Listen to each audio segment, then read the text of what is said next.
de contestar, ¿sí? Buenas noches, Occidente, buenas noches, Lucas, ¿cómo estás? ¿Qué tal, Jordi? Muchas gracias por invitarme a esta columna de 2025, la primera que estoy haciendo en tu canal como columna, y la verdad que es un placer. Esperamos que eso sea más frecuente con el tiempo, y bueno, vos sabés que siempre te voy a preparar un tema picante, pero relevante. Fuerte y al medio arrancamos hoy, fascismo. Hoy fuerte en el medio, sí, exactamente. A ver, ¿por qué? Desde el tiempo de la marcha antifascista, entre comillas, que se habló, se puso muy en boga el término y la verdad es que la gente no entiende una mierda lo que significa la palabra fascismo y por eso, ya que yo había preparado una clase al respecto, la hice en mi canal abierta, la tenía hecha desde hace un par de años, dije, bueno, ya que estoy, voy a simplificarlo, muestro un par de imágenes y con eso tenemos una perspectiva de lo que fue, cómo siguió y qué es lo que dejó hoy, ese movimiento, esa ideología. Muy bien, Así que bueno, antes de ponernos tan técnicos, vos sabés que este programa no es un programa tan serio, entonces vamos a boludear un rato y vamos a preguntarle a Lucas, le vamos a poner incómodo a Lucas. Lucas, presentate un poquito más para la gente, ¿sí? Que aterrizás acá en el chat como Somos Occidentes, pero vos sos Lucas, del otro lado de Somos Occidentes sos Lucas, y presentate para la gente que no te conoce y después te voy a hacer un par de preguntas sobre el fondo, pero proceda primero con la presentación. bueno, mi nombre es Lucas Enfaña, El soy gordo casi... historia, el chat ya te aportó el No, gordo. es que no sería historia, porque en realidad soy politólogo, pero bueno. El gordo, bueno, el Eh, gordo política te va a tener que quedar. eso sí, sí, sí, eso O sería. vamos a ir, o vamos. ¿Cómo? O geopolítica, O porque es más mi geopolítica. especialidad dentro de... Sí. Bueno, contanos, Eh, ¿cuál es tu especialidad? Contale a la gente, presentate y presentate. Yo tampoco es que soy un certificado en tu biografía, así que voy a conocerte con la gente. Bueno, mirá, un poco como Alioli, yo seguí la orientación de relaciones internacionales, pero al entrar ahí también estaba lo que sería el seminario y el taller de geopolítica. Me pareció un enfoque mucho más interesante dentro de la ciencia política para especializarme, por así decirlo.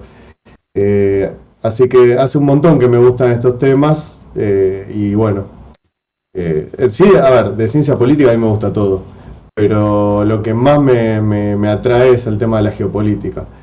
Pero bueno, he abordado, digamos, yo en su momento, tengo todavía un grupo con el cual todavía hablamos, tenemos diálogos todos los días, lo que pasa es que cada uno se dedicó a lo suyo, pero yo soy el presidente de Causa Argentina, que es una página de difusión cultural y política de línea derecha nacional, podríamos decir.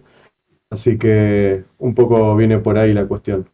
Y Bueno, básicamente formé ese grupo conceptualmente. yo todo esto no lo sabía. Vos alguna vez me dijiste, yo vengo de alguna suerte de peronismo en tus comienzos. Sí, sí, yo soy de alguien de derecha que viene del peronismo, sí. Bueno, y quiero saber entonces que me expliques, porque yo te lo dije, te lo iba a decir ayer porque no terminé mandando el audio, porque yo charlo un poco con Lucas y Lucas le mandás un audio y te tira comienza la clase, es literalmente un profesor. Y yo te dije, bueno, me copa charlar con vos porque hay muchos temas que te escucho hablar desde el conocimiento, desde lo académico quizás, que uno por ahí a veces no lo tiene tan presente. Y la primera pregunta que te voy a hacer para desburrarme es, ¿qué significa la bandera que tenés ahí atrás? Así como Alioli tiene la Betsy Rose, que te explica qué es la bandera de la Confederación, que ahora la bajó para esta temporada, ¿qué es la bandera de atrás, esa bandera que vemos con las estrellas? Bueno, también es una bandera de confederación, pero de acá. Es la bandera que había lanzado Pueyrredón en el año 1818, era para la Marina de Guerra. Y esa bandera, en realidad, esta tiene 24 estrellas porque son las 24 jurisdicciones provinciales o subnacionales si contamos la ciudad. Pero en esa época eran 18, porque eran las 18 provincias unidas del Río de la Plata. Entonces, era un poco la primera idea confederal empezó ahí también. Así Bueno, que yo como soy afín a la idea de una federación, más que un Estado unitario, por eso tengo esa bandera. me parece algo que tengo ganas en algún momento que charlemos de historia argentina. Obvio. Me parece que vamos a tener el tiempo. Y hoy vamos a hablar de fascismo. Esto lo empezamos a hablar para que la gente sepa que venimos preparando esta temporada hace rato largo. Lo empezamos a hablar cuando fue la marcha a principios de febrero, ¿no?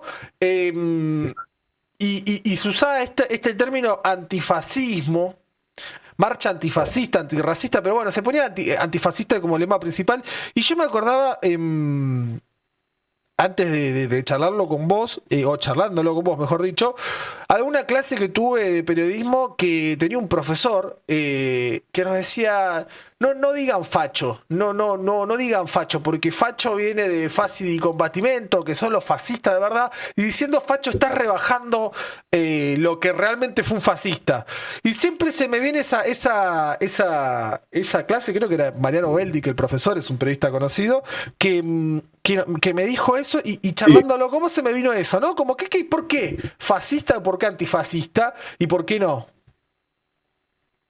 Bueno, en realidad por ese lado voy a ir más para el momento de la conclusión, Ok, porque justamente la conclusión va a ser por qué es una boludez hoy en día calificar a alguien de fascista, sobre todo en un movimiento como el libertario. bien. Bueno, Pero empecemos bueno, por el principio entonces. vamos por el principio, vamos a tratar de ir lo más rápido posible en el sentido de no ir al detalle más mínimo, pero sí a lo más importante. Primero, ¿cuál es la Tranquilo, definición de la... tranquilo que acá nadie nos va a correr, Lucas, ¿eh? Si necesitas tiempo para desburrarnos a todos juntos, tomate el tiempo No, que no, necesites, que el chat también te va a estar preguntando. no, bueno, sí, eso, seguro. Bueno, acá primero traigo la definición de la RAE, que dice que el fascismo es una ideología, movimiento o forma de gobierno de carácter totalitario, antidemocrático, ultranacionalista y de extrema derecha. ¿Por qué traigo esta definición? Porque no sirve para nada. Primero que nada, la traigo justamente porque no sirve para definir concretamente lo que es el fascismo. El fascismo en realidad se define por las cosas que lo hacen único como fenómeno histórico y por las cosas que justamente no son compartidas por otras expresiones políticas. Porque es como cuando la izquierda se enoja que se le llama a cualquier cosa comunista, bueno, lo mismo aplicaría para el caso del fascismo, no se puede llamar a cualquier cosa fascista. Eso en primer lugar. Bueno, por otro lado, yo te hago una pregunta a vos, Jordi, y le hago una pregunta también al chat. ¿Alguna vez escucharon una definición de fascismo que no esté pasada por los anteojos ideológicos del liberalismo o del marxismo? ¿Cómo? A ver, ¿cómo sería eso? Claro, ¿alguna vez escucharon o leyeron una definición de fascismo hecha por gente que no sea liberal y que no sea marxista? ¿Y cómo podemos nosotros llegar a saber eso si todo lo que fuimos viendo está como instalado culturalmente? Bueno, exactamente. Por eso hay que a veces ver trabajos académicos, sobre todo de gente que por ahí no ha trascendido demasiado, pero que uno se lo ha encontrado en la carrera y la verdad que lo agradezco. Tuve varios buenos profesores más allá de sus orientaciones. En primer lugar, hay un prejuicio en los liberales que dicen que el fascismo se reduce a una reacción antidemocrática, una reacción en contra digamos, del sistema democrático, una salida, digamos, en contra del liberalismo político. Después viene la izquierda o el marxismo, que dice que el fascismo se reduce a un fenómeno de una reacción burguesa que ya no le sirve la democracia, que por lo tanto utiliza una salida dictatorial para desempatar la lucha de clases, en favor obviamente del capitalismo. Y esto, la verdad que no solo es muy reduccionista, sino que es inexacto. Es como que en realidad se queda corto respecto de lo que significó el fascismo a nivel tanto histórico como cultural. Porque antes que nada, y esto lo voy a tocar con principalmente un autor que va a ser la columna de esta primera parte, es un autor israelí, así que no les voy a traer a alguien de la ultraderecha fascista para definir esto, sino un académico que lo ha estudiado a fondo. Ha estudiado a fondo sin prejuicios, ni a favor ni en contra. Con lo cual, me parece que es una de las definiciones más acertadas que vi. El tipo dice que primero hay que sacarse esos prejuicios y después podemos empezar a hablar de lo que es el fascismo. Así que bueno, vamos a ver de dónde sale primero el discurso antifascista. En la Unión Soviética. En la Unión Soviética, el primero en enarbolar un discurso antifascista fue Trotsky, porque justamente en la discusión del Internacional Socialista, lo que primero se pone en boga es, bueno, ¿cómo le llamamos a este fenómeno? Bueno, a este fenómeno le llamamos que es un cesarismo, que es un bonapartismo, que es una reacción, es un fenómeno reaccionario, que no deja de ser masivo, no deja de ser popular en las masas, pero que al fin y al cabo representa los intereses del capital. Bueno, la Unión Soviética básicamente, después de Trotsky, después de que tuvo que exiliarse, asume Stalin y encontró que es una gran herramienta de no solo disciplinamiento interno de la Unión Soviética, sino también de disciplinamiento sobre las naciones, los países satélites de la Unión Soviética, para que se adapten a la política del buró soviético. Bien. Haciendo, digamos, el uso del fascismo. Exactamente. Pasan de un polo al otro. Exacto. Ya ahí, a partir de ahí empieza la primera utilización del fascismo como discurso para cancelar al otro. Bien. Y acá vino una palabra muy interesante, que es la palabra revisionista. ¿Por qué? Porque en la historia de la Unión Soviética, claro, como ellos reivindicaban el marxismo ortodoxo, hablar de un marxismo o un socialismo revisionista era casi un crimen, un delito casi, para la nomenclatura soviética. Era objeto de persecución. Ser revisionista era objeto de persecución, es decir, correrse de la tradición o de la ortodoxia marxista era un objeto de persecución como si fuese una religión. De hecho, a la China de Mao Zedong, cuando la Unión Soviética empezó a tener tensiones, ya la calificaba de revisionista. Ahora, esto del revisionismo es clave porque vamos a entender que en Europa, o por lo menos entre Rusia y la Europa occidental, se dieron tres variantes, por lo menos importantes, de lo que es el socialismo. Y el fascismo surge de una de ellas. Ok. Acá voy a contestarle hechos cercanos que dice Jordi, si es el que está en una entrevista, es un video grabado, qué genio. No, son las 20:58 y estamos en vivo, ¿no? ¿Vos qué decís, gorda? Estamos en vivo. La gorda dice que estamos en vivo también, así que dale nomás, que no nos interrumpa la gente diciendo que está grabado, amigo, dale, estamos en vivo. Bueno, sí, estamos en vivo hace como 4 horas, dale. ¿No? ¿Cuánto vamos de vivo? Sí. 1 hora y media, bueno, yo dije 4 horas, me lo creí yo mismo. Bueno, vamos, re. Bueno, ¿por qué es importante el tema del revisionismo? Porque el socialismo revisionista, el primero, podríamos decir que hay una primera variante de socialismo revisionista que es el reformismo, lo que hoy conocemos como socialdemocracia. Okay. No sé si le suena. ¿Qué sería hoy? Yo te iba preguntando por ahí la pregunta más boluda, pero yo me quiero sacar todas las dudas para que el que está en el chat también.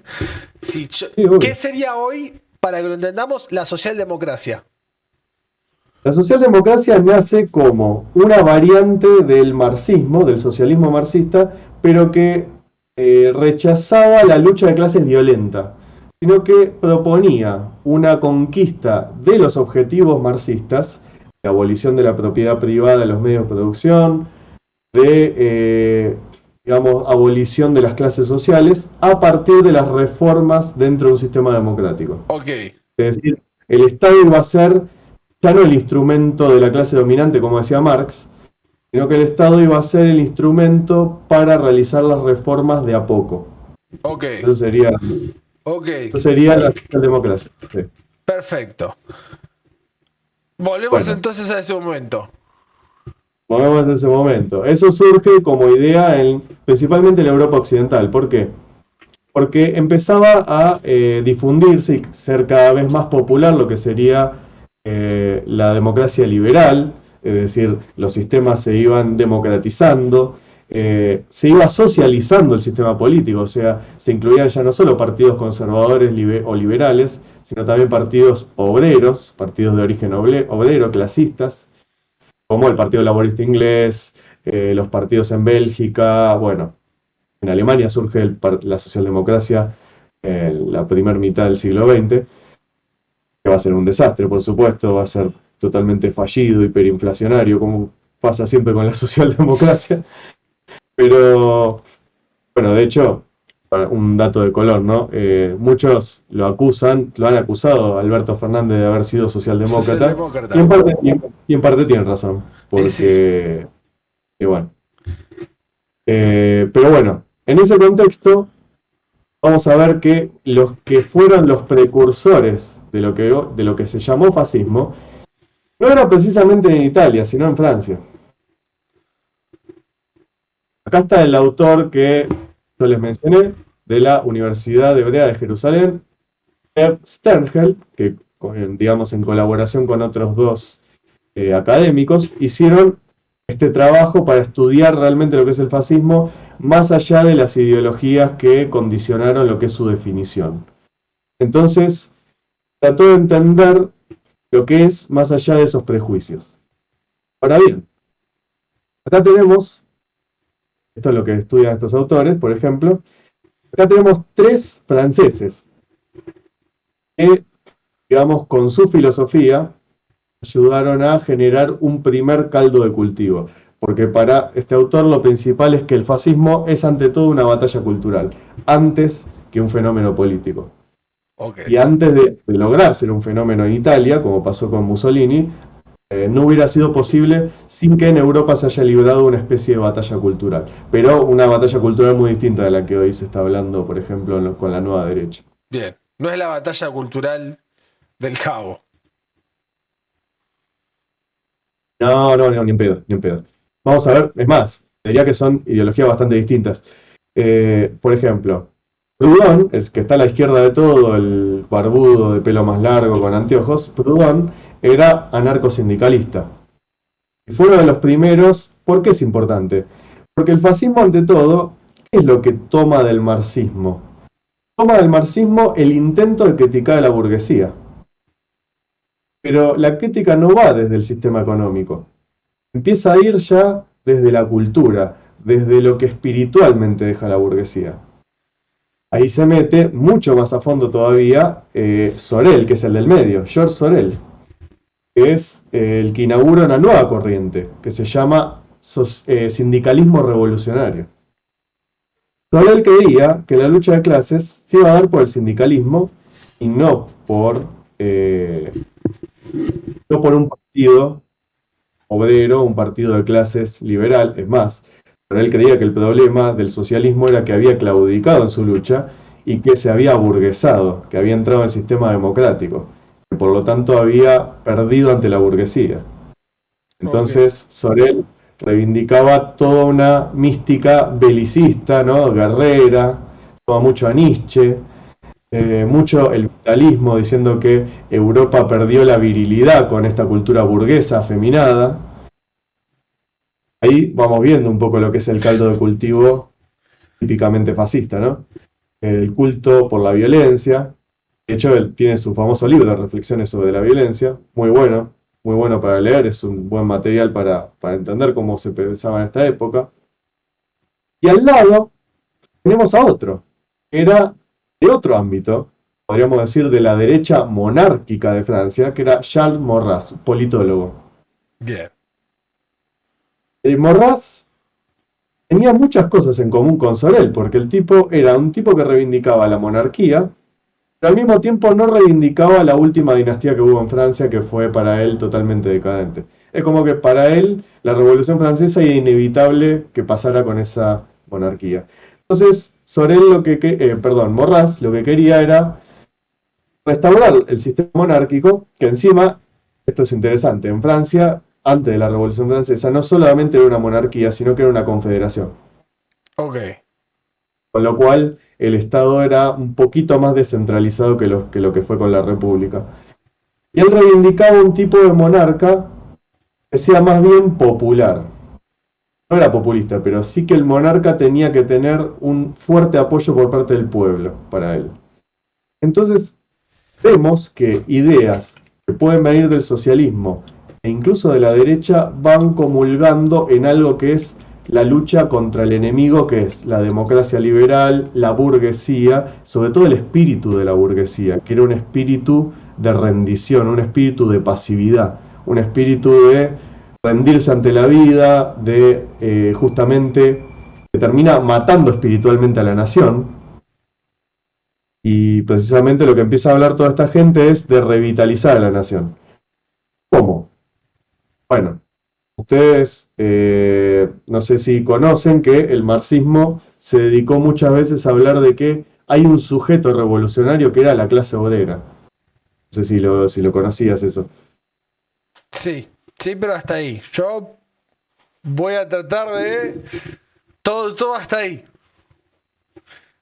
No hay problema, pero yo lo pregunto porque, por las dudas, porque si no lo aclaro, pero para el marxismo existe un sujeto revolucionario que es el trabajador, o mejor dicho, el proletario, que es el que precisamente se diferencia del capitalista o del burgués a partir de la no posesión de los medios de producción. Perfecto. Sí, como acá me ponías en el chat. Sí, sí, sí, sí. Bueno, no. Prefiero que si tenés que sobreexplicar, vos sobreexplicá para que se entienda. Explayate. Por eso.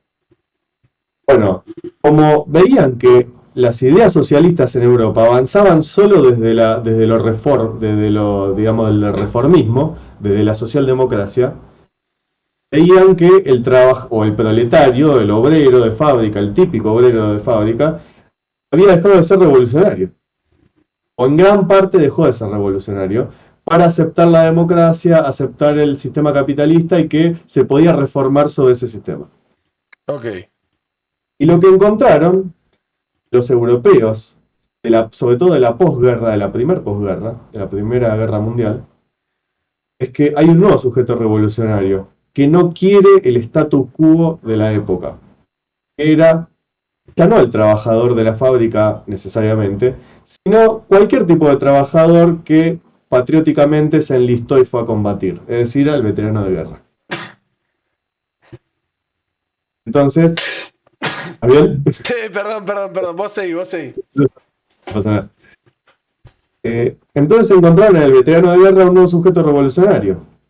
Entonces la retórica del socialismo terminó vaciando de contenido a lo que al principio era el socialismo, ya hasta el punto en que este socialismo, como dije en un principio, revisionista, ya no quería ni la lucha de clases, no quería abolir la propiedad privada, no quería ni siquiera abolir el lucro. Lo que quería era poner a producir al país y recuperar la vitalidad nacional. Acá Pablo Estéreo pregunta en el chat de qué año estamos hablando más o menos. Como para ubicarnos Mirá, en tiempo y forma. Proudhon, Sorel escribieron bueno, muy pegado a los finales del XIX y principios del siglo XX, 1900 y pico. Y Morraz también. Bien, estamos El hablando primer, que, sí, el primer, que esto fue todo sí. antes de la Segunda Guerra. No, eso seguro. Sí, el caldo. Y bueno, recordemos, el fascismo como fenómeno político que nace con Mussolini en el año 22 con la Eso marcha. te iba a preguntar. En el 22 nace como fenómeno político con Mussolini. Bien, hasta ahora Claro. no pintaba Mussolini esto.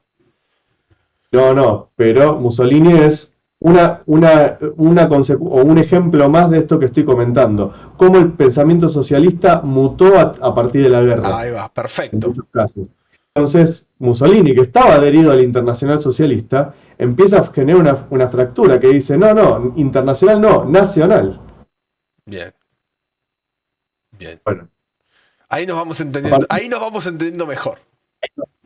entendiendo mejor. Bueno, entonces tenemos el socialismo que empieza a mutar de sujeto político, empieza a vaciarle el contenido al viejo marxismo y empieza a dotar otra. ¿Por qué? Porque buscaban un fenómeno revolucionario que por lo menos en la Europa occidental no lo encontraron en el marxismo. Es más, el europeo occidental no caló en el marxismo. Caló en el reformismo, a lo sumo, pero no en una respuesta revolucionaria al sistema. El fascismo se planteó en su comienzo como una respuesta revolucionaria al sistema. No era una reacción. Bien. Porque de hecho tenía una filosofía muy constructivista, muy de tener un hombre nuevo. No es volver al pasado. Bien. Hasta ahí te seguimos. Entonces, bueno, lo que dice el autor, Stengel, es algo muy interesante. El fascismo tiene que ver con, primero, una interpretación antimaterialista del marxismo, o sea, una revisión del marxismo que es antimaterialista, le critican el materialismo, y tratan de generar una, podríamos decir, una solidaridad orgánica en la nación, es decir, terminar con la lucha, con la idea de la lucha de clases para ir a la unidad de clases. Bien. Y obviamente apelar a todo lo que son mitos nacionales, porque en este movimiento se buscaba ya, justamente como se oponía a la filosofía burguesa, se oponía también al racionalismo. Entonces lo que importaba ahora era la virilidad, el impulso irracional, la acción por sobre la contemplación, ¿viste? No, actuar más y pensar menos. Entonces, si bien obviamente el fascismo tuvo sus filósofos, tuvo sus pensadores, pero eran pensadores que apelaban a una idea irracionalista o vitalista de la vida. Eh, entonces, el fascismo se configura desde ese punto de vista. Otra cosa que nos dice el autor muy interesante es que no se reduce a un fenómeno ni antisemita ni racista. Podemos mencionar casos, por ejemplo, como el de Italia, donde la comunidad judía es la primera en ir a saludar y felicitar a Mussolini por la toma del poder. Mirá. ¿Cómo llega Mussolini al poder? Para ponernos un poco en contexto. Había una crisis política muy grande, no de la monarquía, sino del gobierno de turno, o sea, el primer ministro, podríamos decir.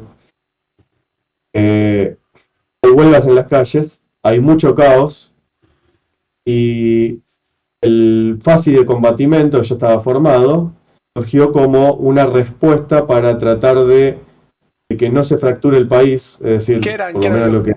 Para más o menos para que nos pongamos en contexto, ¿qué eran los FASI de combatimiento? Eran justamente una fuerza política paramilitar. Ahí va. Que surge, claro, que surge justamente de veteranos de guerra. Bien, ya funcionaba como el brazo armado de qué parte de la política italiana, o funcionaba en paralelo. Bueno, justamente funcionaba como del Partido Nacional Fascista, que lo funda Bien. Mussolini. Bien, ¿en qué año funda? En el 22 toma el poder, pero ¿en qué año lo funda? El Partido Nacional Fascista, si no me equivoco, en el 10.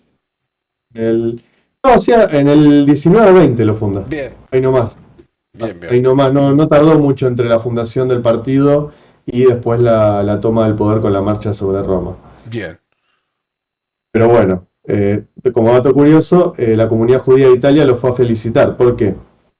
Porque la comunidad judía de Italia, a diferencia de otros países como en Francia o como en Alemania, era una comunidad que se identificaba muy fuerte con el nacionalismo de ese país. Porque cuando fue la unificación de Italia como Estado-nación moderno, ¿no? Que le hizo el movimiento de Risorgimento, ¿no? Con Giuseppe Garibaldi, bueno. Los judíos, antes de la unificación, que el país estaba como fragmentado en pequeños estados, ¿no? Los estados pontificios, el estado de Venecia, bueno, Florencia, etc. Justamente en esa época los judíos estaban en un gueto, vivían en guetos, y lo que los integró a la vida nacional fue el nacionalismo de unificación italiano, el Risorgimento. Entonces se identificaron con el Estado italiano como Estado nacional recién fundado. Por eso, cuando Mussolini asume con esta impronta tan nacionalista, de unidad nacional, lo apoyan. Además de que, bueno, muchos eran empresarios y no querían el avance del comunismo. Perfecto. Luego, el racismo es un fenómeno que ya existía tanto en Alemania como en Francia, inclusive en la izquierda, tanto alemana como francesa. Ya existía el antisemitismo y el racismo, sobre todo en Francia, existía por parte de la izquierda socialista y también, por supuesto, de la monárquica. Francia en general ya era una sociedad muy racista y lo que dice el autor es que son cosas que tienen más que ver con el fenómeno local, folclórico, que con lo que define el fascismo en sí. Bien.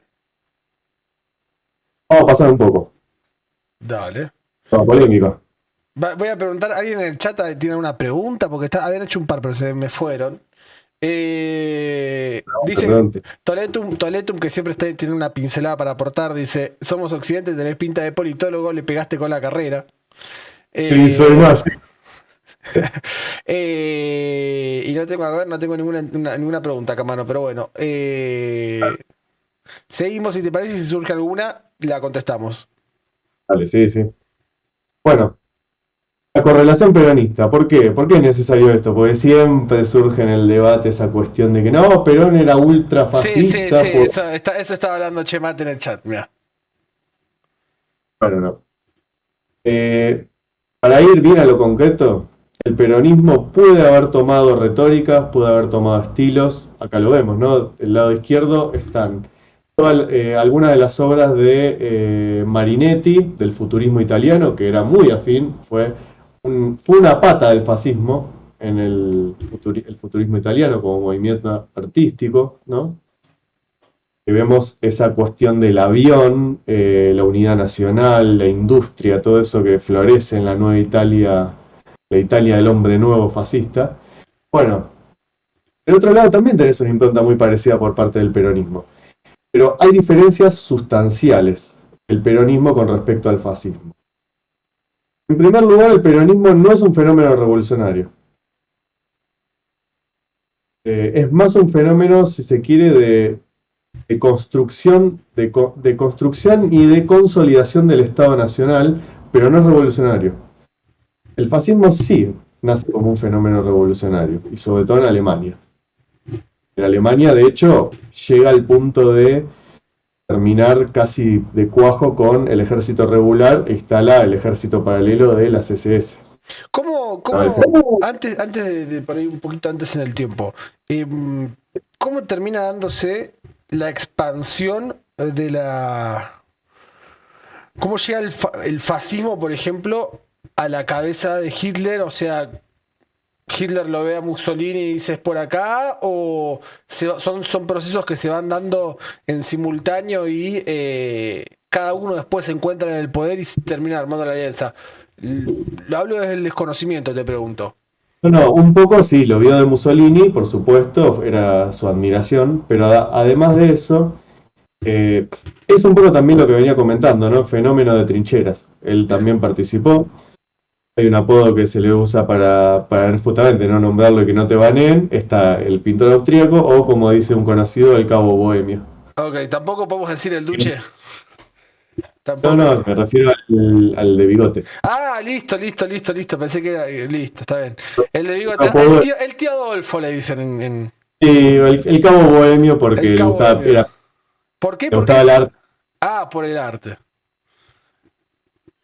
Recordemos que todo tiene la teoría de que no hubiera sido posible si no lo hubieran echado de la Academia de Bellas Artes. Claro, el tipo quería ser pintor y terminó siendo el genocida más grande de la historia de la humanidad. Le pifió por. Ese tenía pinta, pinta de la carrera que tenía, o una o la otra. No, uno se caga de risa, pero Hillary Clinton, Bill Clinton eran dos hippies y mirá lo belicistas que Y terminaron siendo mirá los dónde dos. terminaron siendo. Bien, entonces llega estas ideas medio que las va tomando bueno, para que no nos bajen el video porque te lo bajan en serio. Eh, Claro, pero que el pintor austríaco va tomando las ideas de Mussolini y ¿qué también, diferencia? Por ahí vamos por la misma. ¿Qué diferencia a el fascismo de Mussolini al alemán? bueno, el componente racial es obvio, ¿no? Es el más obvio de todos. Bien, Y el fascismo tano no iba en esa vía, digamos. no, era más de reivindicar la herencia del Imperio Romano, obviamente de una forma totalmente tirada de los pelos, descontextualizada, pero trataba de generar una mística del Imperio Romano, no del lado del racismo, sino del lado de la herencia cultural. Bien, Y si se quiere, una espiritualidad romana. Pero el caso de el nacionalsocialismo se trata de tomar el espíritu clásico, pero al mismo tiempo mezclado con cuestiones tan de época como el racismo biológico.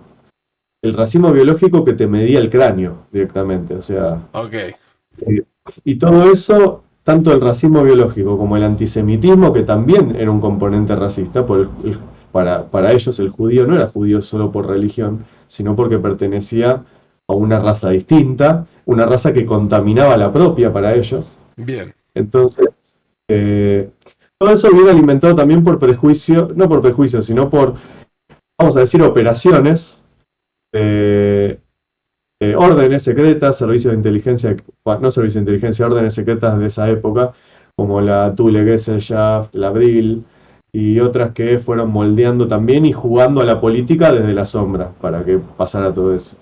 En el caso de Italia también hubo una sociedad secreta que era la Propaganda 1 de Giuseppe Mazzini, que era un nacionalista italiano, que fue la antesala de lo que fue el fascismo.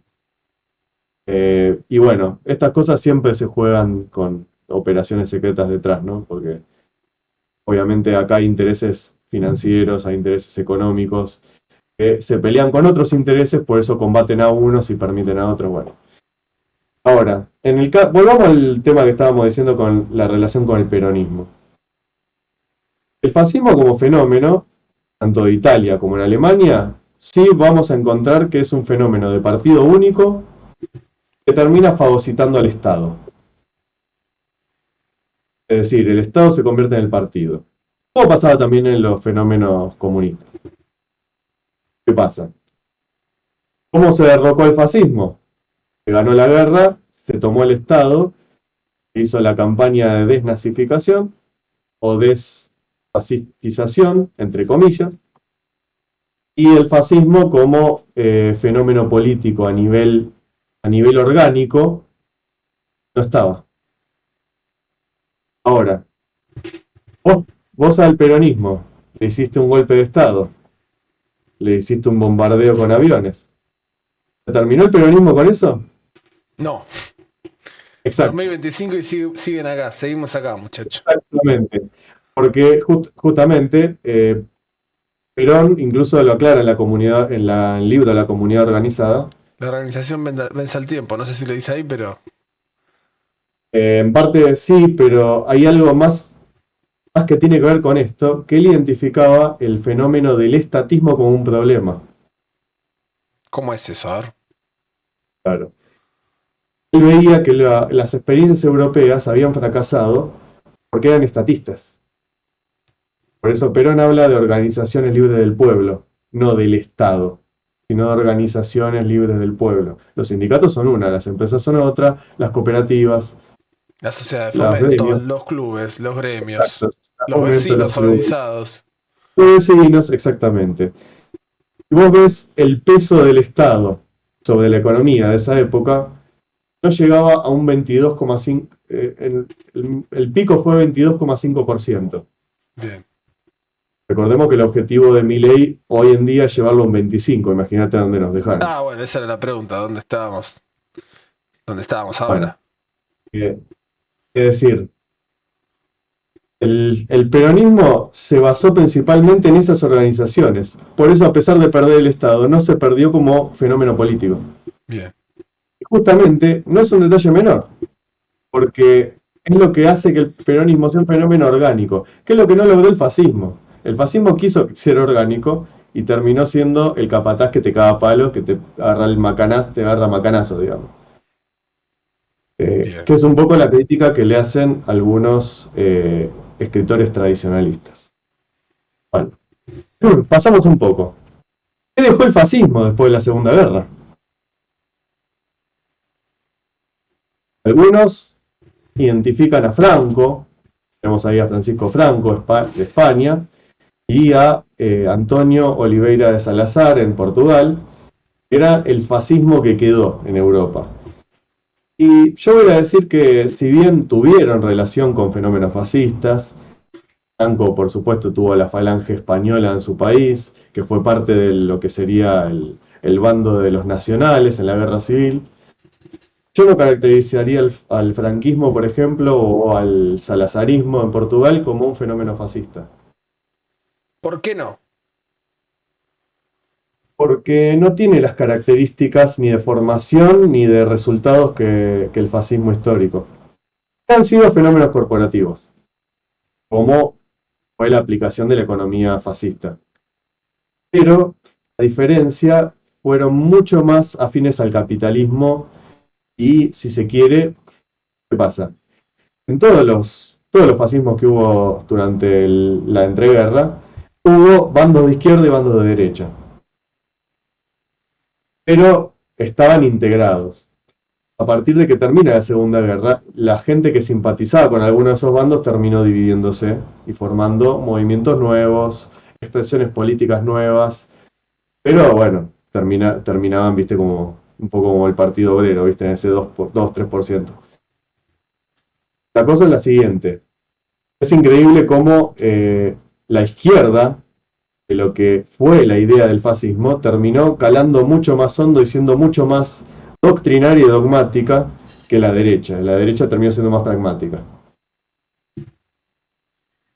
Y uno ve, por ejemplo, en la imagen de la izquierda de todo, Revolución Boliviana, es una imagen del movimiento nacionalista revolucionario de Bolivia.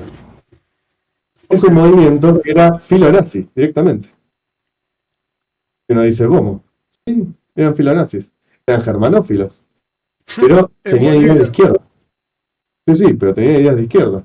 Ellos interpretaban el fascismo como una idea de izquierda que era la verdadera reacción contra el capitalismo.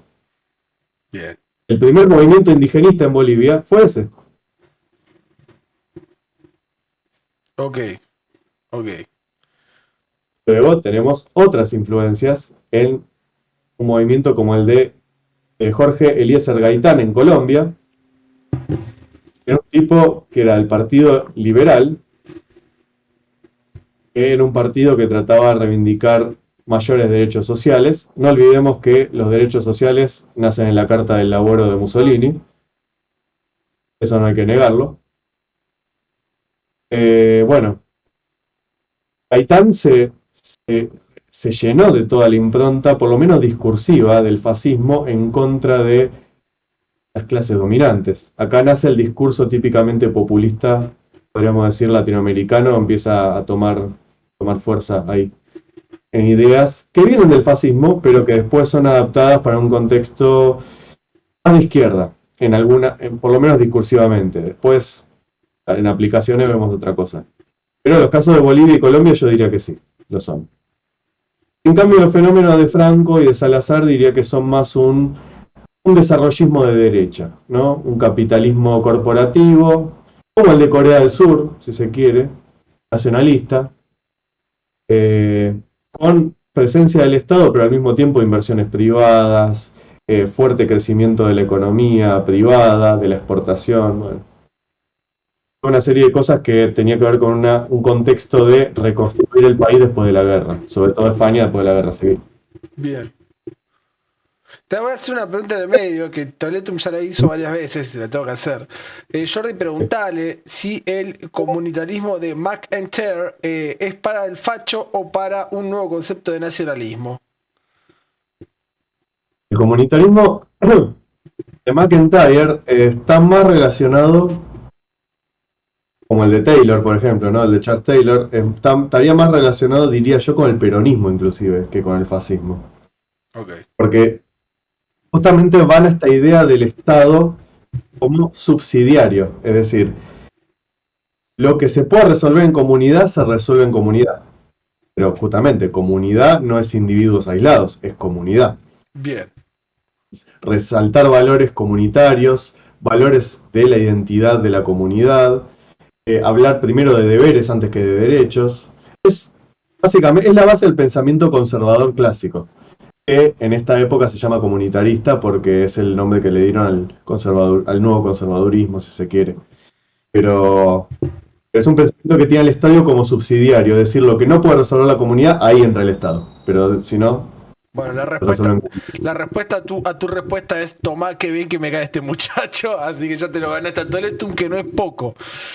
Dice, una vez lo bardeé en el canal del Pele y ahora me arrepiento. Y bueno, Toletum, tenés que ser menos prejuicioso y suscribirte al canal de Somos Occidente, que es nuestro querido columnista que está. Ya lo tuvimos a León y ahora lo tenemos a Lucas, la semana que viene lo tenemos a Juana.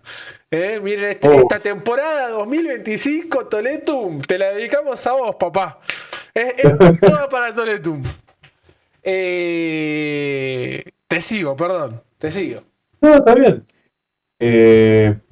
Igual da para todo un tema. Yo había hecho en su momento una clase que era liberalismo político versus comunitarismo.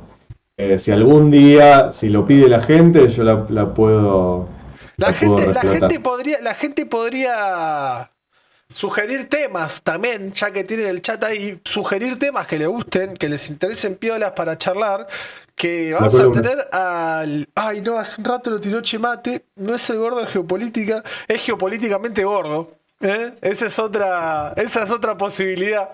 Esa es otra posibilidad, pero bueno. Y el chat siempre para bardear pone Bolo Estéreo. Y bueno, pero para hacer algún aporte también. Pará. Ahora que justamente hablamos de geopolítica, nos metemos a la parte geopolítica de todo este fenómeno. Entremos, por favor. ¿Alguien oyó hablar de la Operación Gladio? No, Pregunto al chat, pregunto a vos. yo me declaro ignorante. Vi esto que pusiste, Operación Gladio, pero no tengo idea de lo que es. ¿De qué estamos hablando? Operación Gladio es una de las operaciones que hacen los servicios de inteligencia, tanto de Estados Unidos, que todavía no existía la CIA como tal, pero había un departamento, dicho sea de paso, era un departamento que se dedicaba a tratar de pensar cómo se podía influir culturalmente en la sociedad para tenerla controlada. Ok. Estamos hablando de el Estados Unidos de posguerra. Tranqui. ¿A quién le da la primera oficina de ese organismo? Herbert Marcuse, el creador de la nueva izquierda. Ok. Ok. La izquierda posmoderna, la que hoy los progres, los woke, que hoy puteamos por ellos, se la debemos a la primera oficina de la CIA, que era Herbert Marcuse. Ok. Bueno, esa misma oficina, con otro, obviamente otro equipo, pero con los servicios británicos, agarraron. Acá hay unos nazis que no son tan leales a lo que era el pintor austríaco, no se suicidaron con él, veo que buscan empleo, lo podríamos emplear. Bueno, como pasó con el tema de la NASA, con Von Braun, ¿no? Sí, sí, sí. Viste que yo siempre cuando veo yanquis acusando a los argentinos de nazis en Twitter porque Sí, no tenemos población negra, digo, wait. Los mismos yanquis que llenaron sus organismos estatales de nazis porque les servía la tecnología que estaba preparando el tío Adolfo, mientras a Hitler se boleteó allá en Berlín, ellos dijeron, el no, búnker. no, no, no, no hace falta. Y bueno, los rusos hicieron lo mismo, los soviéticos. Pero Los se soviéticos. quedaron toda la carrera espacial basada en conocimiento nazi, nadie te habla de eso. No, las películas yankees no te muestran eso. No existe. Hay un, hay un poema no un poema, sino sí, sería como una especie de poema escrito de Borges en el Aleph, que era de una carta que tomó de Brie de la Rochelle. Era muy antisemita Brie de la Rochelle, pero bueno. Es para entender un poco lo que decía el mensaje del tipo, que era el mundo que va a venir, por más que nosotros perdamos, va a ser un mundo conformado a nuestra imagen y semejanza, un mundo de guerra y de violencia. Y de hecho, Y un poco de razón tuvo. un poco de razón tuvo, porque los grandes organismos, inclusive los globalistas, fue una consecuencia de toda esa importación de nazis, que crearon como una especie de civilización privada de dinero, de industria, de farmacia, de un montón de cosas. Y sobre todo militar. La Operación Gladio es tomar estos elementos a nivel militar y emplearlos. ¿Y qué terminaron formando con la Operación Gladio? La OTAN que conocemos hoy. Por eso yo vivo diciendo que la OTAN es una fucking mafia. Y la OTAN, la misma que financia, ¿Cómo terminan armando la OTAN? porque precisamente lo que crean es una estrategia de operaciones de espionaje, contraespionaje, de inteligencia, para contener al comunismo de que no avance en la Europa occidental cuando Sí, se divide en el mundo. hasta ahí En la Guerra estamos. Fría. Exacto. Bueno, a partir de dividirse el mundo, ellos hacen un tendido de operaciones que van desde operaciones de inteligencia, tácticas guerrilleras, creación y utilización de movimientos extremistas de izquierda y de derecha para hacer operaciones, para hacer atentados en países soberanos y con eso generar un clima para decir necesitamos a la OTAN.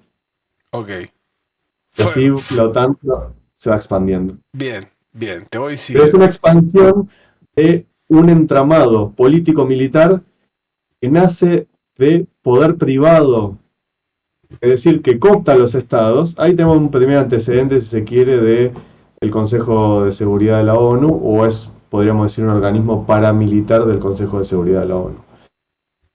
Entonces, ¿qué tenemos? Acá tenemos abajo, podemos ver, por ejemplo, al día de hoy, a los ucranianos, ¿no? El batallón Azov de Ucrania, que es principalmente el que ha recibido gran parte del financiamiento o de los cargamentos de armas, etcétera, para luchar contra Rusia desde el 2014, inclusive desde antes.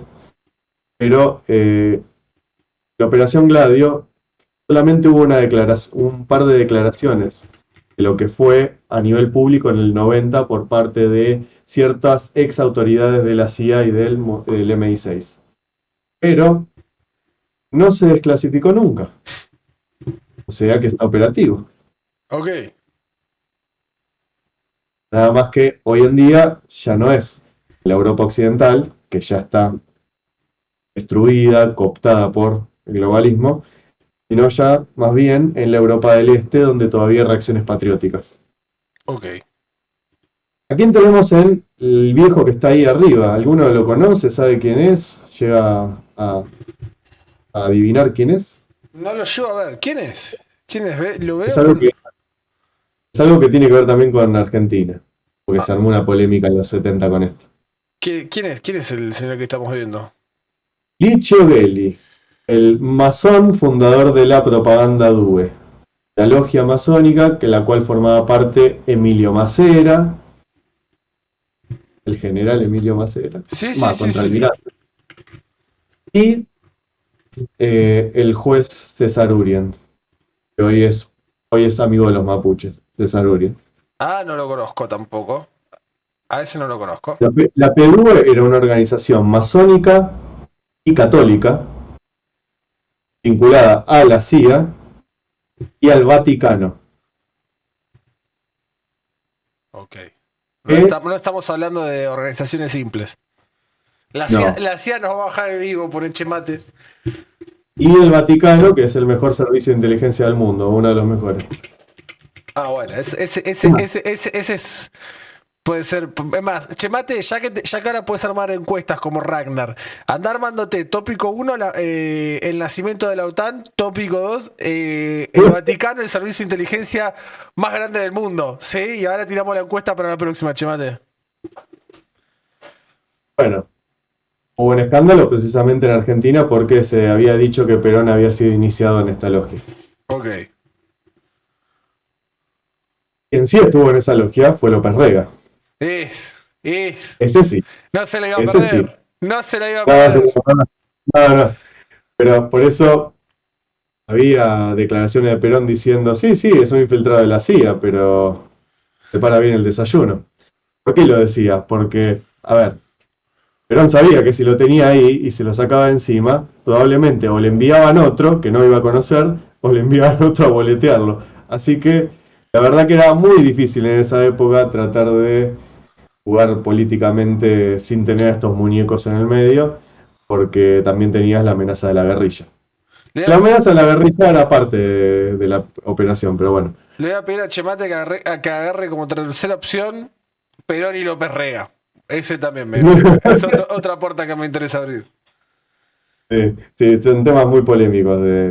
El que quiera ver algo un poco más profundizado de todo este tema, tengo el documental en mi canal que es La conspiración del Vaticano. Perfecto. Bueno, ¿qué pasa? Propaganda Due nucleaba a exfascistas y neofascistas de Italia, porque la Operación Gladio en sí, si bien la crean los servicios, los protoservicios estadounidenses y el servicio británico, se da por primera vez en Italia, el primer lugar donde desembarca es en Italia, y de la mano de la PDUE. Y Gelli tenía obviamente vínculos con el Vaticano, como dije, con la CIA, y nucleaba un montón de movimientos neofascistas. Justamente en base a todo esto se da el antecedente de que Mussolini firma en el año 29 el famoso Tratado de Letrán. El Tratado de Letrán es el que le termina restituyendo todos los poderes políticos a lo que hoy es el Vaticano. La Iglesia, que antes los estados pontificios, estaba a punto de sufrir el golpe final para terminar de desmoronarlo. Es decir, la cristiandad se iba a quedar sin un estado en sí que los represente, hasta que Mussolini firma ese pacto para justamente tener el visto bueno del Vaticano para su régimen. Y lamentablemente ahí empezaron todos los problemas. ¿Por qué? Porque precisamente el mundo que tenemos hoy, la Europa que ayudaron a conformar los globalistas, todo lo que es la progresía, todo lo que es toda esa mafia de poder global, en gran parte fue gracias a la ayuda que dio el Vaticano como Estado restaurado. Ok. Entonces, en parte el mundo hoy se lo debemos a eso. ¿Qué teníamos en Europa? Teníamos por un lado, como dije, ¿no? Había corriente más de izquierda, corriente más de derecha. Dentro de la corriente de izquierda, eran afines al nacionalsocialismo o al fascismo, tenemos a Jean Thiriart. Era este tipo que tenía ideas nacionalistas, pero al mismo tiempo nacional comunistas. Que creó un movimiento que se llama la Joven Europa, la Jeune Europe. El tipo agarró y juntó a un montón de elementos de lo que era la Francia de la ocupación alemana, con otros, se fue vinculando con diversos movimientos, inclusive del tercer mundo. Dentro de los apoyos que recibió Thiriart, el Frente de Liberación de Palestina, el movimiento de Panteras Negras, ¿Quiénes serían? los supremacistas negros de Estados Unidos. Ok, ok.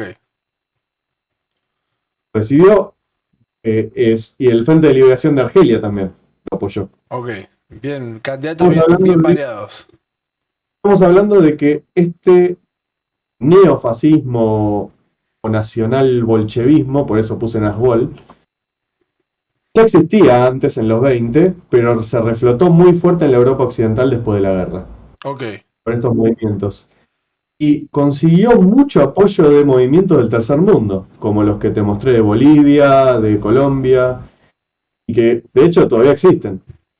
Hay movimientos colombianos hoy que son de esa tendencia, que reivindican al barbudo Alexander Dugin, que es, digamos, un propagandista ruso. Bien. Algunos dicen que es el primer hombre de consulta de Putin. Yo no creo que sea así. Putin es mucho más inteligente que para darle bola a este. Pero sí el tipo tiene posiciones muy talibanes prorrusas, digamos, ¿no? Y forma parte de esta corriente del eurasianismo, ¿no? Que dice que Eurasia tiene que ser un continente o un polo, un bloque unido contra la hegemonía liberal estadounidense y británica. Bien. Por otro lado, tenemos al primer antecedente del término nueva derecha, que es de Alain de Benoist. No lo inventó el término nueva derecha. Ok. Lo inventa Alain de Benoist en los 70 y 80. Es un movimiento de justamente nueva derecha. Una derecha que trataba de justamente no pelearse con la democracia, sino en todo caso con el aspecto liberal de la democracia. Entonces decía que había que defender los valores nacionales, la cultura comunitaria, bastante parecido al comunitarismo en algunas cosas, pero había que generar justamente un movimiento popular de derecha. Ahí nace, si se quiere, el primer antecedente de lo que hoy se llama populismo de derecha, europeo, típicamente europeo. Bien. Pero lo que pasa es que todavía, por cierta gente que todavía estaba dentro de ese entorno, como Jean-Marie Le Pen, el padre de la conocida Marine Le Pen, hoy, todavía era muy antisemita el ámbito ese de la derecha en Europa. Era muy antisemita, muy racista, pero bueno, con el tiempo fue depurando ese tipo. Conservaban lo mejor del nazismo, digamos, lo que hacía, no lo mejor diciéndolo irónicamente, ¿no? Sí, sí, Sarcásticamente. obviamente. Sí, sí, sí, sí, sí, sí. Lo que lo diferenciaba del fascismo le terminaron agarrando lo peorcito. Y bueno, pero Francés bueno, por tenía eso que te ser, decía, el chat repudia al francés. Es. exactamente. Pero bueno, eh, ese es un poco, bueno, de Benoit creo que todavía está vivo, sigue escribiendo, escribe artículos, se amigó mucho más, o sea, fue una derecha que terminó, digamos, no, ya aceptando completamente el sistema democrático, ya no se peleaba con eso, pero sí quería ir a soluciones un poco más populistas, si se quiere, o de democracia directa. Ok. Apelan mucho al discurso de las corporaciones, pero que igual no deja de tener razón, ¿no? El discurso de las corporaciones, el tema de las élites, son cosas que podríamos estar de acuerdo de todas maneras. Bueno, finalmente podemos ir rápidamente, ya vamos cerrando, a tres definiciones de lo que es el fascismo por tres personas distintas, contemporáneas. Bueno, el último no es tan contemporáneo, pero murió en el 80 y pico. Es quizá de esa corriente lo más contemporáneo que podríamos apreciar. El primero, el de la izquierda, es Giorgio Locchi, un tipo que murió, creo que hace poco murió, se reivindica fascista. Ok. El tipo define el fascismo desde la filosofía, hace como una interpretación obviamente muy extrema de la filosofía de Nietzsche y lo mezcla un poco con la estética de Wagner, ¿no? De Richard Wagner, que era este músico, compositor de ópera alemán, también muy antisemita, y que justamente Locke decía que el fascismo era una reacción natural contra las ideologías que vienen degradando al ser humano en Europa. Ok. Pero fíjate, que dice que esas ideologías lo vienen degradando hace 2000 años. ¿Qué quiere decir? Qué es lo que nos estás queriendo decir?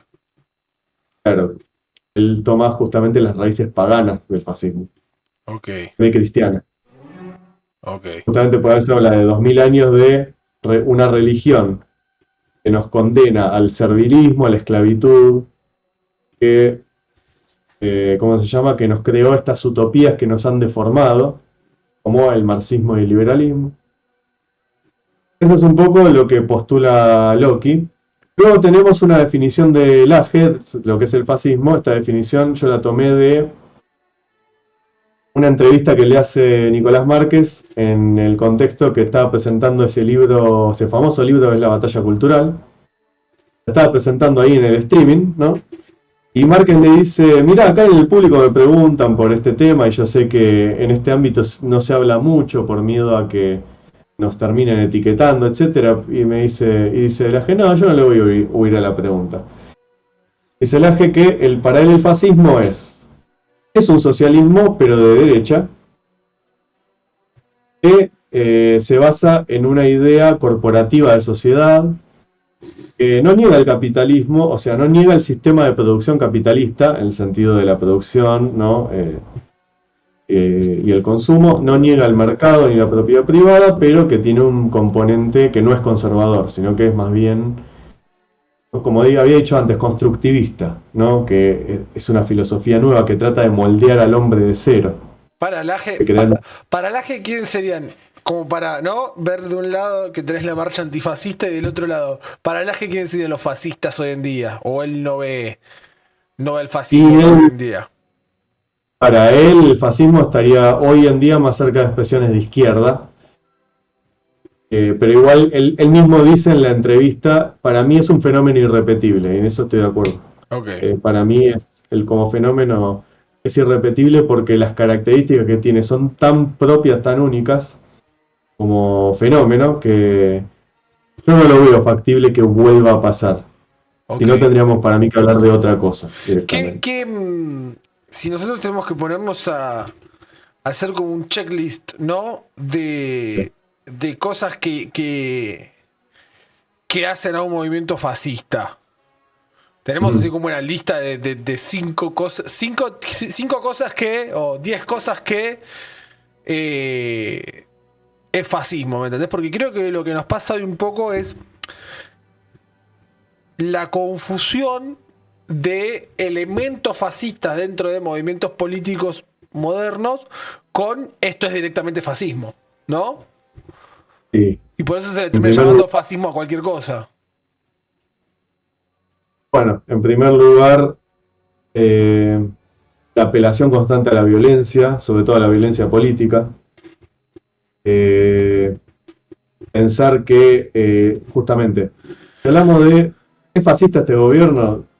Un poco ya lo dijo el pelado justiciero, digamos. Es un gobierno que resuelve las cosas por las vías institucionales, agota todas las instancias que tiene, por ejemplo, el Poder Ejecutivo, es decir, Milei, agota todos los recursos que tiene, pero son recursos legales, constitucionales, que no tratan, por lo menos por ahora, de cambiar esa situación de legalidad existente hasta ahora. En todo caso, busca reformar leyes, pero no es como el caso del pintor austríaco que agarra el artículo 48 y cierra el Parlamento, porque estaba amparado en el artículo 48, y dice, bueno, a partir de ahora, dictadura presidencialista. Por ahora no estaría sucediendo, Ok. en primer lugar.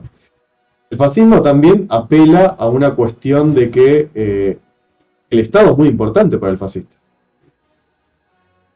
Sobre todo por ese contexto. Ese contexto está muy en boga la filosofía de Hegel. Hegel decía que el Estado, y eso agarró en muchos movimientos y pensadores políticos, ya sea de izquierda como de derecha. O sea, Hegel decía que el Estado era la suma de la racionalidad política. Entonces, él hablaba ya del Estado como un absoluto, cosa que no tiene nada que ver con casi ningún movimiento hoy. Porque de hecho hasta los reivindicadores del Estado presente lo terminan destruyendo al Estado.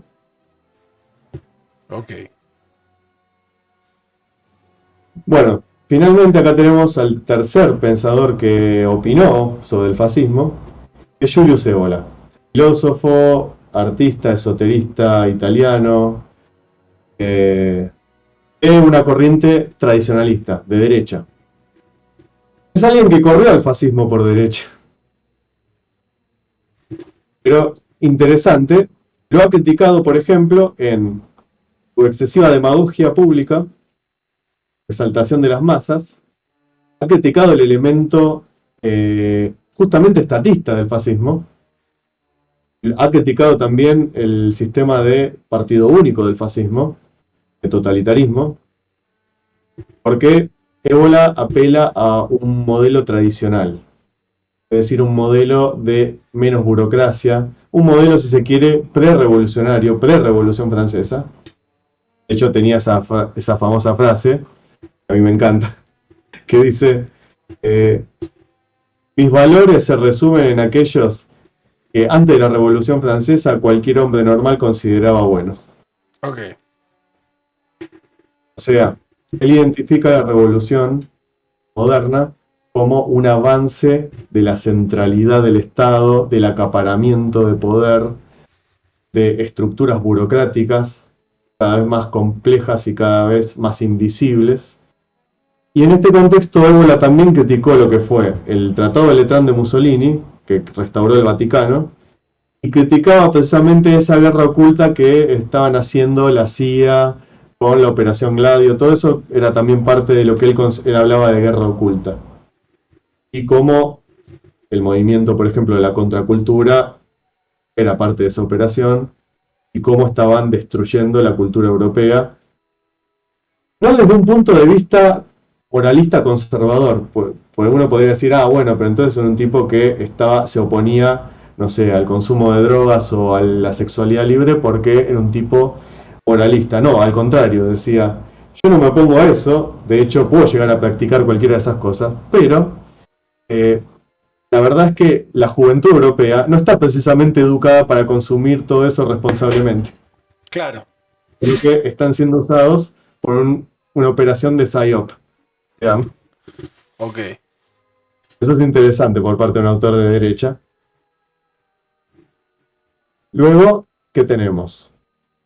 Vamos a la conclusión final, que es lo que decíamos. ¿El libertarismo es fascista? No, muchachos. No. Ok. Los principales autores libertarios, por ejemplo, que cita Milley, podrían ser considerados en todo caso reaccionarios, podrían ser considerados conservadores o conservadores reaccionarios, porque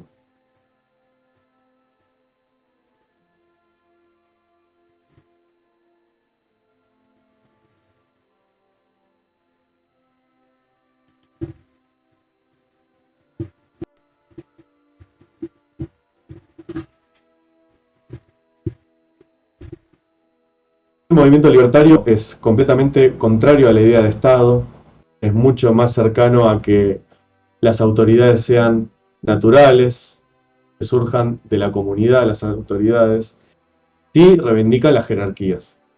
Piensan que toda sociedad sana necesita jerarquías precisamente para que esta libertad del individuo no se convierta en algo perjudicial para sí mismo, para que el individuo tome las peores decisiones, sino que la vara moral viene por parte de las autoridades y las jerarquías naturales. Y finalmente, como había dicho en principio, así como la Unión Soviética empleó el antifascismo como discurso político en contra de la disidencia propia y en contra del otro lado del mundo, ese discurso lo toma la socialdemocracia y el globalismo para justamente atacar cualquier cosa que represente Occidente. Cualquier cosa que represente los valores de Occidente que hacen a nuestras culturas, más allá de que somos muchos países los que conformamos Occidente, pero tenemos una herencia común. Y justamente eso es lo que se está atacando. Por eso el antifascismo se usa nuevamente como un recurso que está totalmente vaciado de contenido. Como vimos, nada de lo que hoy se expresa políticamente es fácil. Bueno, Con eso termino. y ahí tienen hasta acá por hoy la clase abierta de geopolítica, geopolíticamente gordo. Geopolíticamente gordos, vamos a ponerle, con Lucas, con Somos Occidente. Saben que se pueden suscribir a Somos Occidente. Muchas gracias, Lucas. Nos vamos a ver en 2-3 semanas ya de nuevo. Vamos, no hubo encuesta en el chat, así que esto es culpa de Chemate. Vamos a echarle la culpa a Chemate que no hubo encuesta en el chat. Así que probablemente lo elijamos por Discord, así que te podés sumar al foro del Hit en Discord. Te podés sumar también a nuestra línea de difusión de WhatsApp, que no la tenemos muy activa, pero la podemos activar. La verdad que la debo activar. O @ el Hit en redes, @ el Hit en vivo en cualquier red social. Esta columna que vieron hoy, Lucas, si quieren meterse en su canal van a tener mucha más información, obviamente, @ Somos Occidente, y va a quedar subida a este canal. Muchas gracias, Lucas, nuevamente por ser parte. Un gusto el debut. ¿La pasaste bien? Recontra. Bueno, vamos a tener que ver qué tema elegimos para la próxima clase, profe. Un placer, Jordi, cuando quieras, y dale, lo vamos votando después con el público. Muchas gracias, Lucas. Y a ustedes les digo, chau. Les digo, nos vemos el viernes a las 7 de la tarde, de la noche, en este mismo canal. Y próximamente, quizás en otros canales también. Tiraba ese y se iba.